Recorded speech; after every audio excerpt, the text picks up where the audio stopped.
Despite the endless press conferences from the toadies, their staffers, Kirby over at Defense, Price over at State, and Psaki in the Oval Office, they've all been lying to us. The principal's been lying to us, Secretary of State, the National Security Advisor, Secretary of Defense, Milley, the head of the Joint Chiefs, as well as the President of the United States. Not one of them ever mentioned that Afghan was being also attacked out of Pakistan.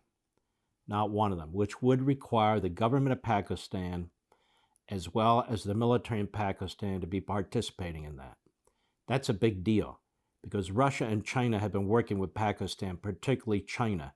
And Pakistan is a nuclear power, and Pakistan and India are enemies, not to mention Russia and China are enemies of India as well. So you can see how the whole region is affected by this.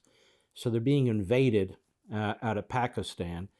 Also, I should mention that the Taliban are getting weapons, AK-47s and much more advanced weaponry from the Russians. They're also getting weapons and money from the Communist Chinese. And so here you have this Afghan military and this Afghan government, and you hear the plea of the president of Afghan. I don't care what you think of him, he fled eventually with a lot of money, but you hear the plea where he's saying, we need close air support. We need it now. And Biden's saying, well, what's your plan? What's your plan? What's your plan? What's their plan? They're working with the American military on the ground. Why doesn't he ask General Milley what the plan is? But you can see also that he was getting no support whatsoever from Biden. None. That's number one. Number two, Biden has lied to the American people. He wanted to create the perception that true or false, that the Taliban were not making inroads, certainly not fast inroads, which exactly is what they were doing. And the president of Afghanistan told the president of the United States exactly that. So he wanted to create the impression, Biden did, that we were kind of holding our own. Now, that creates a lot of problems. The bureaucracy isn't kicking in gear to get American citizens out, despite him pounding the table saying that American citizens were told 19 times. Despite the fact that he's blaming American citizens who are over there, now he calls them dual citizens. Despite the fact that they say now there's 100 or 200, they don't have any idea how many American citizens are over there. The way it has dropped over and over and over again, 15,000, 13,000, 11,000. We got 6,000 now. There's 500 left. There's 250 left, maybe 100 to 200 left. They keep drawing it down without any support for their positions whatsoever. And as I asked the other day, and I'll ask again, how many American citizens have been killed over there since this has all taken place? Not a single reporter asked the question. Not that we have an answer, we don't know. But we know of people who tried to get out. We had General McKenzie say the other day that anybody who wanted to get out up to 12 hours before they left could get out. We know that's a lie. We know that's not true. There's at least 2 school systems in California that have kids over there. There is the American University Afghan College. Their students are over there. There's a Christian group that's over there. And I could go on and on. These are just the groups and the people I remember off the top of my head. We have congressmen, we have former vets, we have vets organizations, tremendous patriots, trying to get people out of there. We have Biden's former interpreter who saved his life in 2008, trying to get the hell out of there with his wife and 4 kids. Are those the people who can't make up their mind whether to leave? No, this is just outrageous. But it's the propaganda. It's the propaganda that I'm talking about, again, that I write about in American Marxism, chapter 6. It is the propaganda that they use during war, and when there's not war, but especially during war, in order to advance their agenda. I'm not talking about righteous efforts to defeat vicious enemies. I'm talking about stuff like this. This was a flat-out disastrous surrender. They praised the evacuation that was caused as a result of the surrender. We had on my Fox show Congressman Brian Mast, who analogized this to a fire. I talked about Biden setting a fire. He talked about, yes, and you have a fire and the building's being burned down, and so he wants to take credit as an arsonist for trying to put out the fire. I heard this regurgitated on Fox during the Hemmer-Perino show, as a matter of fact, because the Wall Street Journal wrote about it in an editorial, used that exact line. No, that was Brian Mast who used it on my Sunday show, and he's exactly right. And also, I think it was Congressman Crenshaw who said it's like sinking a ship. You sink the ship, and then you're proud of yourself because you put out all the boats to try and save all the safety equipment to try and save the people who now are subject to the whims of the weather in the ocean.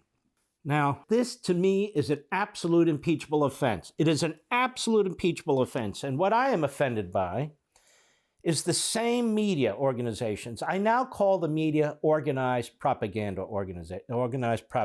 enterprises. That's all they are. It's organized propaganda.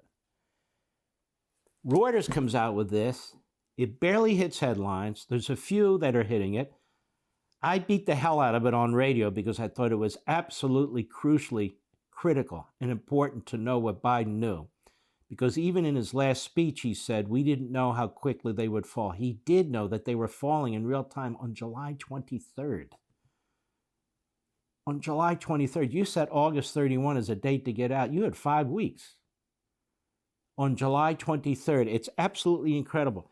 So Biden should have been impeached before this, as I've been saying here and elsewhere, for what he's done on the southern border, which is horrific. And for his defiance of a Supreme Court decision, and the Supreme Court had to come back again and say, we meant what we said when it comes to landlords and private property. The CDC does not have that kind of authority. But Biden didn't give a damn, did he?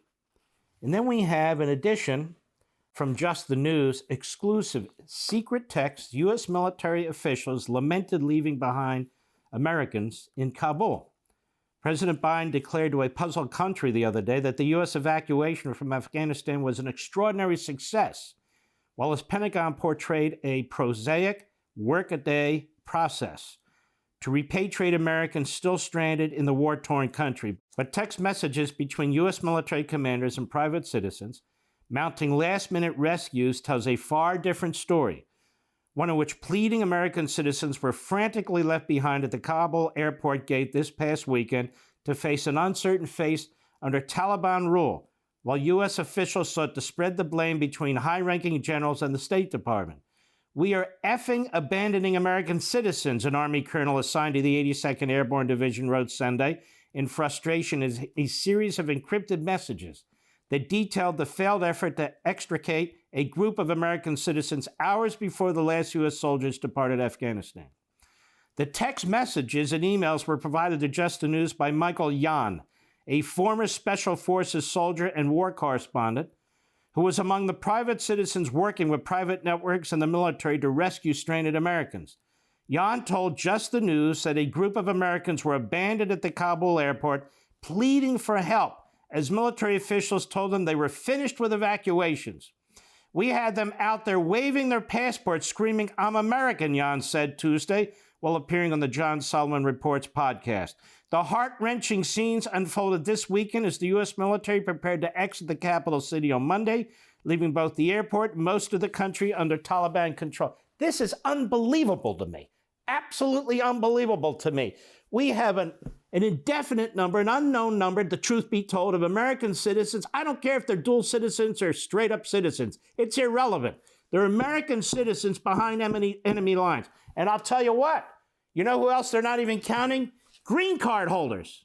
Mark, what's a green card holder? A green card holder is an American who hasn't gotten their citizenship yet, but are on the path to getting their citizenship.